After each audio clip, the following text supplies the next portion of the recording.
साईं इतना दीजिए जामे कुटुम्ब समाए, मैं भी भूखा न रहूं साधन भूखा जाए। इसी को संतोष कहते हैं। लेकिन यह दोहा सबको याद हो गई है और हमें समझ में बात नहीं आती है कि याद तो हो गई है लेकिन जीवन में यह दोहा उतरी है कि नहीं। साईं इतना दीजिए जामे कुटुम्ब समाए, हे प्रभु हमको इतना दीजिए सारे कुटुंबी उससे संतुष्ट हो जाएं। लेकिन आप टाटा बिरला से जाकर पूछिए कि भगवान ने तो आपको बहुत दिया, आप संतुष्ट हो गए? आपके परिवार के लोग संतुष्ट हो गए कि अब कुछ नहीं चाहिए? मुकेश अंबानी, अनिल अंबानी से जाकर पूछिए तो। दोहा तो याद कर लिया, साईं इतना दीजिए जामे कुटुम्ब समाए, लेकिन तीनों लोगों की संपदा मिल जाने पर भी लोभी का दिल कभी संतुष्ट नहीं हो सकता। मैं भी भूखा न रहूं, आपकी भूख तो भजन के अभाव से कभी खत्म होगी ही नहीं। साकत नर सहजे अति भूखे, नित भूखन भूख करी जाए। भोगी व्यक्ति कभी भी भोग की भूख से निवृत्त नहीं हो सकता है। भोग की भूख भोगी की कभी मिट नहीं सकती है, चाहे सारी दुनिया की दौलत क्यों न प्राप्त हो जाए। नित भूखन भूख करिए। संतोष साधन भूखा जाए। महाराज हमारे दरवाजे पर से साधु कभी भी भूखा न जाए, लेकिन साधु न भूखा नहीं जाएगा। ऐसे ऐसे साधु हैं जिसके पेट को भरना मुश्किल है। हरिद्वार में मेरे पास एक साधु आया और कहा महाराज बड़ी ठंडी लगती है, एक चादर दे दो। मैंने शरीर पर से उतार कर चादर दे दिया। फिर कहता है महाराज चादर तो दे दिया लेकिन कपड़ा पहनने के लिए नहीं है, एक धोती दे दिया। महाराज धोती तो दे दिया लेकिन कुर्ता तो नहीं है, एक कुर्ता दे दिया। महाराज कुर्ता तो दे दिया लेकिन नहाने के बाद शरीर पोंछने के लिए तौलिया तो नहीं है, तौलिया भी दे दिया। एक एक करके मांगते जा रहा, मैं देता गया। अलमारी में जितना कपड़ा था सब दे दिया, पूरा गट्ठर बांध लिया। उसके बाद मैंने कहा अब भी कुछ चाहिए? तब कहता रख कर आता हूँ फिर बतलाऊंगा। हे भगवान, ऐसे साधु के पेट को कलयुग में भरना बहुत मुश्किल है। साईं इतना दीजिए जामे कुटुम्ब समाए, मैं भी भूखा न रहूं साधन भूखा जाए। ये माला पर दोहा जपने से नहीं होगा। बिनु संतोष न काम न साही, काम अछत सुख सपन हो नाही। राम भजन बिनु मिटहि की कामा, थल विहीन तर कबहू की जामा। भजन करते करते जब भगवान का दर्शन भक्त को हो जाता है, जैसे जीवन में राम मिले वैसे ही भक्त पूर्ण काम बने। राम पूर्ण है, इसीलिए उस पूर्ण का दर्शन होते ही भक्त पूर्ण काम हो जाता है। अब कोई चाहना नहीं, अब हो गया चाह गई चिंता मिटी मनवा बेपरवाह। जाको कछु न चाहिए सोई शहंशाह। अब ऐसी स्थिति आती है तो संतोष ही तलवार है। अनेकों प्रकार के भोग्य वस्तुओं का प्रलोभन जीवन में आएंगे, यदि दिल में संतोष नहीं रहेगा तो भजन छूट जाएगा, भोगों में डूब जाएंगे। संतोष रूपी तलवार साथ में चाहिए। दान परस बुद्धि शक्ति प्रचंडा।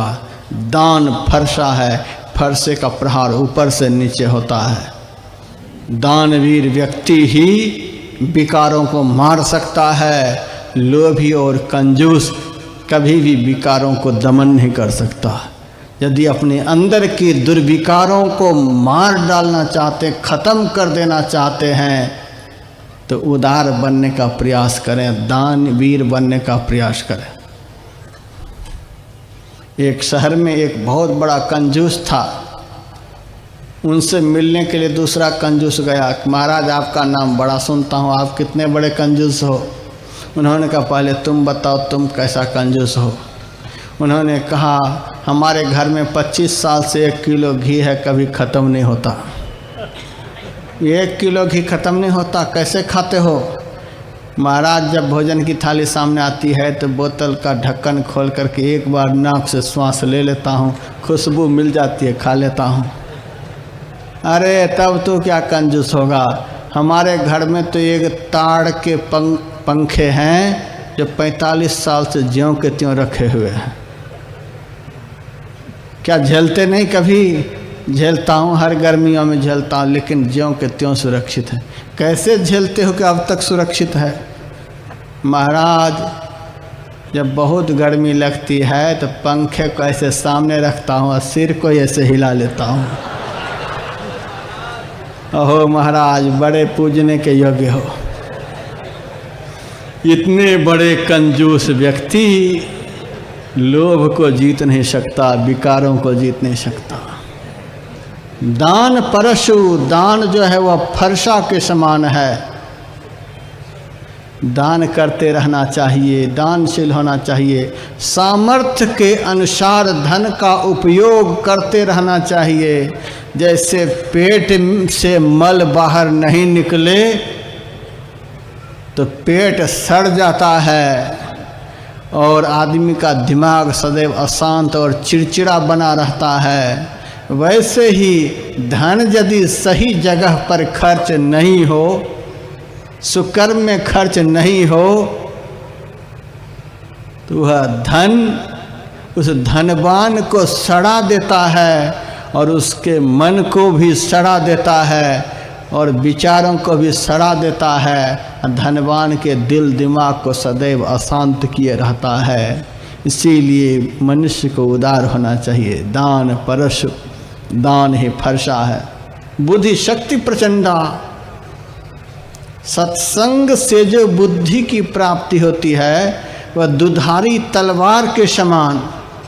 सांसारिक प्रलोभनों से अपने को बचाते रहना, और देवी देवता जो ऊपर में बैठे हुए हैं वह भी रिद्धि सिद्धि भेज करके आपको प्रलोभित करेंगे।